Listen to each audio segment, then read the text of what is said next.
Nama saya Yuliza Hanim, NIM 1840200233. Demi memenuhi tugas ujian akhir semester dalam mata kuliah Teori Pengambilan Keputusan, di sini saya akan menjelaskan tentang jenis-jenis pengambilan keputusan dan pengambilan keputusan dalam kondisi pasti.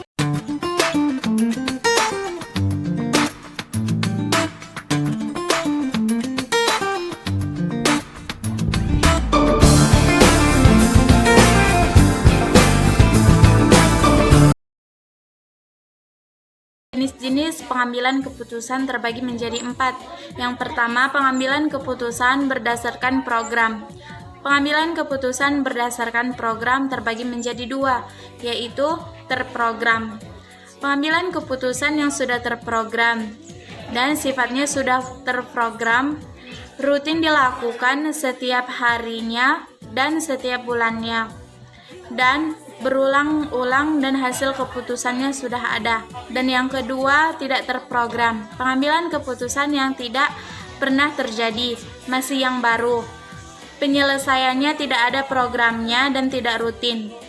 Yang kedua, pengambilan keputusan berdasarkan tingkat kepentingannya. Pengambilan keputusan berdasarkan tingkat kepentingannya terbagi menjadi 3. Yang pertama, pengambilan keputusan manajemen puncak. Pengambilan keputusan manajemen puncak mengenai perencanaan strategis secara menyeluruh, seperti bagaimana pencapaian yang akan dilakukan dan bisa memprediksi di masa depan. Dan yang kedua, pengambilan keputusan pada manajemen menengah yang berkaitan dengan sumber daya insani, memberikan apa saja yang sudah diputuskan oleh atasan, mengorganisasikan semua kegiatan yang sudah direncanakan. Dan yang ketiga yaitu pengambilan keputusan pada manajemen bawah atau operasional. Pengambilan keputusan dalam manajemen bawah atau operasional yaitu yang berhubungan dengan kegiatan yang sudah diputuskan oleh manajemen pusat dan sudah direalisasikan oleh manajemen menengah, kemudian akan dijalankan oleh manajemen operasional. Dan yang ketiga yaitu berdasarkan tingkat tipe persoalannya. Berdasarkan tingkat tipe persoalannya terbagi menjadi 4. Yang pertama, keputusan internal jangka pendek yang berkaitan dengan kegiatan rutin atau rasional seperti pembelian bahan baku dan penentuan jadwal produksi. Yang kedua, keputusan internal jangka panjang. Keputusan yang berkaitan dengan permasalahan organisasional dan perubahan departemen. Yang ketiga yaitu keputusan eksternal jangka pendek. Adalah keputusan yang berkaitan dengan semua personalnya yang berdampak dengan lingkungan luar dan jangka waktu pendek. Contoh, mencari subkontrak. Dan yang keempat, keputusan eksternal jangka panjang. Keputusan yang berkaitan dengan semua persoalan dengan lingkungan luar. Contohnya merger dengan perusahaan lain. Dan yang keempat, pengambilan keputusan berdasarkan lingkungannya.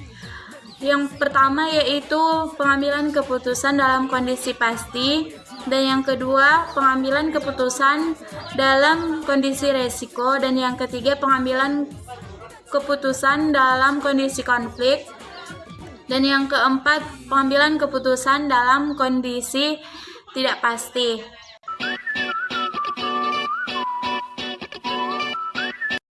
Kita masuk kepada materi yang kedua yaitu pengambilan keputusan dalam kondisi pasti. Pengambilan keputusan dalam kondisi pasti yaitu pengambilan keputusan di mana berlangsung hak alternatif yang dipilih hanya memiliki satu konsekuensi, jawaban atau hasil. Ini berarti dari setiap alternatif tindakan tersebut dapat ditentukan dengan pasti.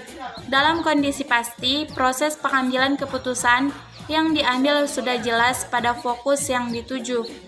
Dengan kondisi yang pasti, pengambil keputusan sudah mengetahui terlebih dahulu apa yang akan terjadi di masa yang akan datang. Ini berarti bahwa setiap pilihan keputusan atau decision alternatif hanya akan memiliki satu keluaran, dan payoff atau biaya dalam tiap kasus adalah tetap. Ciri khusus penggunaan teknik ini adalah menerapkan maksimalisasi dan minimalisasi. Maksimalisasi berupa keuntungan-keuntungan atau langkah-langkah meningkatkan manfaat, sedangkan minimalisasi yaitu berupa biaya atau hal-hal yang bersifat pengorbanan. Teknik-teknik penyelesaian pengambilan keputusan dalam kondisi pasti terbagi menjadi 4. Yang pertama, program linier. Program linier sebagai teknik perencanaan guna pengambilan keputusan dengan menggunakan fungsi matematika yang berbentuk linear.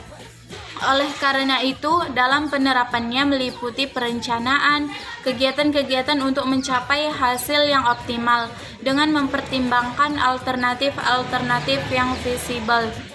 Dan yang kedua, analisis jaringan.